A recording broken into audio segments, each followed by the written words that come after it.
ద్వారా యోబు జీవితం ద్వారా యోబు జీవితం మనకు ఒక మాదిరిని చూపిస్తుంది. ప్రభువైన యేసుక్రీస్తు నామమున అందరికీ వందనాలు. నా పేరు ప్రతిభ. ఈరోజు మనం యోబు జీవితాన్ని గురించి తెలుసుకుందాం. పాత నిబంధన గ్రంథంలో యోబు గ్రంథంలో నుంచి కొన్ని మాటలు తెలుసుకుందాం. పరిశుద్ధ గ్రంథంలోని యోబు ఒక ప్రాధాన్యమైనటువంటి గ్రంథము. ఊజు అనే దేశంలో యోబు అనే ఒక మనుషుడు నివసిస్తూ ఉండేవాడు. అతను చాలా యథార్థవంతుడును న్యాయవంతుడై దేవుని యందు భయభక్తులు కలిగి చెడుతనమును విసర్జించినవాడు. అతనిని దేవుడు బహుగా ఆశీర్వదించాడు. అతనికి 7 కుమారులు 3 కుమార్తెలు కలిగారు. అతనికి 7,000 గొర్రెలు, 3,000 ఒంటెలు, 500 జతల ఎడ్లు, 500 ఆడుగాడిదలు ఉన్నాయి. యోబు చాలా ఆరోగ్యవంతుడు. యోబుకు చాలామంది పనివారు కలిగి తూర్పు దేశంలో యోబు చాలా ధనవంతుడని ధర్మవర్తనుడని ప్రసిద్ధి చెందాడు. యోబు తన కుమారులు పాపం చేసి దేవుని దూషించినారేమో అని అనుకొని వారిని పిలిపించి పవిత్రపరిచి రోజు ఉదయాన్నే వారి నిమిత్తము దహన బలులు అర్పించేవాడు. ఒకరోజు సాతాను దేవుని ఎదుట ప్రత్యక్షమై యోబు విశ్వాసాన్ని సవాలు చేశాడు. అతనికిని అతనింటి వారికిని అతనుకు కలిగిన సమస్తము మీద నీ కాపుదల ఉంచావు కాబట్టి అతను నీ యందు విశ్వాసముతో భయభక్తులు కలిగి ఉన్నాడు అని వాదించాడు. అప్పుడు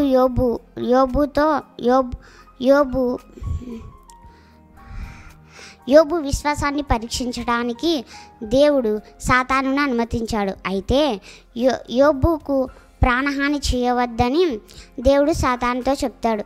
అప్పుడు సాతాను యోబును శోధించడం, కష్టాలు పెట్టడం, బాధలు పెట్టడం ప్రారంభిస్తాడు. విషాదకరమైన పరంపర సంఘటనలలో యోబు తన సంపదను పోగొట్టుకున్నాడు. అతని కుమారులను కుమార్తెలను పోగొట్టుకున్నాడు. అతని పూర్తి ఆరోగ్యాన్ని కూడా కోల్పోయాడు. ఇంతటి అపారమైన కష్టం వచ్చినప్పటికీ యోబుకు దేవుని మీద ఉన్న నమ్మకం తగ్గలేదు. నేను నా తల్లి గర్భము నుండి దిగంబరిగా ఈ లోకమునకు వచ్చాను. దిగంబరిగానే ఈ లోకం నుండి వెళ్ళిపోతాను. నాకు ఉన్న సమస్తము దేవుడు ఇచ్చినదే. ఆయన ఇచ్చాడు, ఆయన తీసుకున్నాడు. ఆయన నామమునికే స్తుతి కలుగునుగాక అని అన్నాడు. యోబు తన కష్టాలలో ఉండగా యోబు తన స్నేహితులు అతనిని సందర్శించడానికి వచ్చారు. అతనికి సలహాలు మరియు ఓదార్పును అందించడానికి ప్రయత్నించారు. కానీ వారి మాటలు అతని బాధను మరింత పెంచాయి. యోబు భార్య అతని దగ్గరికి వచ్చి దేవుని దూషించి చనిపోవాలని అతన్ని కోరింది. కానీ అతను నిరాకరించాడు. ఏ విషయంలోనూ యోబు దేవుని దూషించలేదు. తన యథార్థ ప్రవర్తనను విడిచిపెట్టలేదు. ఏ విషయంలోనూ యోబు పాపం చేయలేదు. తన నీతి మార్గాన్ని విడిచిపెట్టలేదు. యోబు దేవుణ్ణి భక్తితో శ్రద్ధగా ప్రార్థించాడు. యోబు కష్టాల నుండి, బాధల నుండి విడిపించమని దేవుణ్ణి ప్రార్థించాడు. యోబు యథార్థ ప్రవర్తనను చూసి దేవుడు అతన్ని బహుగా ఆశీర్వదించాడు. పూర్వం ఉన్న సంపద కంటే 2 రెట్లు అధికమైన సంపద దేవుడు అతనికిచ్చాడు. అతనికి సంతానాన్ని కూడా ఇచ్చాడు. మరలా అతనికి 7 కుమారులు 3 కుమార్తెలు కలిగారు. అతని యోబు కుమార్తెల వంటి ముఖ సౌందర్యము గల స్త్రీలు ఆ దేశంలోనే లేరు. యోబుకు 14,000 గొర్రెలు, 6,000 ఒంటెలు, 1000 జతల ఎడ్లు, 1000 ఆడుగాడిదలు ఇచ్చాడు. యోబు అతని స్నేహితులతో బంధువులతో కలిసి విందు ఆలకించాడు. యోబు దేవుని ఆజ్ఞల ప్రకారం నడుచుకుంటూ ఆయనను ఆరాధిస్తూ 140 సంవత్సరములు బ్రతికాడు. 4 తరముల సంతానాన్ని చూసి వృద్ధుడై మరణించాడు. ఈ యోబు జీవితం మనకు ఒక మాదిరిని చూపిస్తుంది. కష్టాలనైనా సుఖాలనైనా సమానంగా భావించాలి. నిరీక్షణతో, ఓపికతో, నమ్మకంతో కలిగి జీవించాలి. ఫ్రెండ్స్, మనం ఈ యోబు జీవితం ద్వారా ఏం నేర్చుకున్నాం? మనం విన్నాం కదా. ఏం నేర్చుకున్నాం? నేనైతే కనుక కష్టాలనైనా సుఖాలనైనా ఒకే విధంగా జీవించాలి.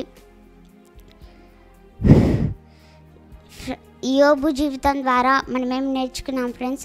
నేనైతే కనుక కష్టాలలోనైనా సుఖంలోనైనా సమానంగా భావించాలి. ఎటువంటి విషయంలోనైనా దేవుణ్ణి నిందించకూడదు. ఈ యోబు జీవితంలో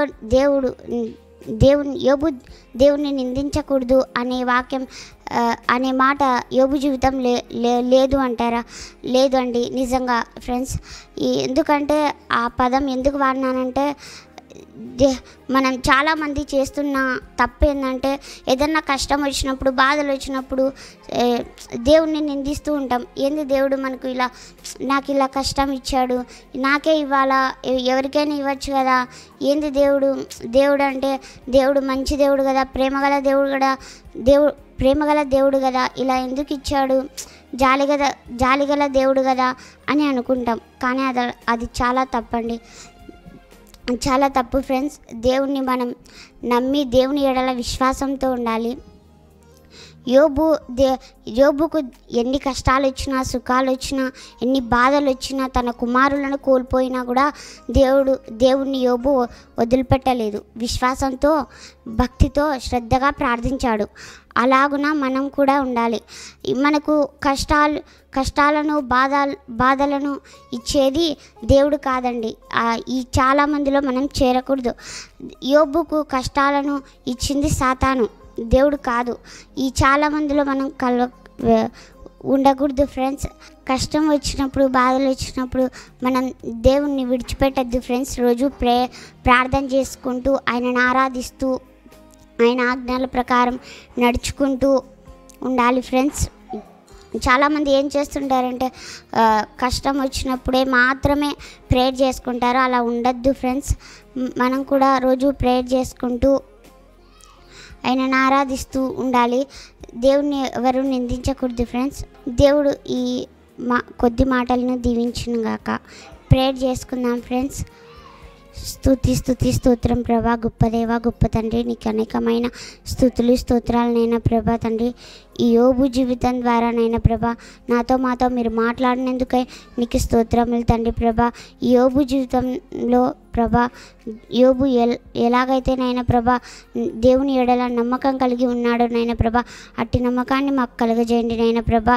యేసయ్య, మేము దేవుని నిందించుకోకుండా ప్రభా తండ్రి మాలో ఉన్న ఆలోచనలను తీసివేయండి, మార్చండి నైనా ప్రభా. యేసయ్యా, నీకే స్తోత్రం నైనా ప్రభా. పరిశుద్ధురానికి స్తోత్రం తండ్రి. యేసయ్యా, మీ యోబు మాటల ప్రకారం, జీవితం ప్రకారం మేము నడుచుకునేలాగున ప్రభా మీరే మాకు కృపను దయచేయండి నైనా ప్రభా. యేసయ్యా, నీకే స్తోత్రం చెల్లించుకుంటూ నజరుడైన యేసుక్రీస్తు నామమున వేడుకుంటున్నాను తండ్రి. ఆమేన్.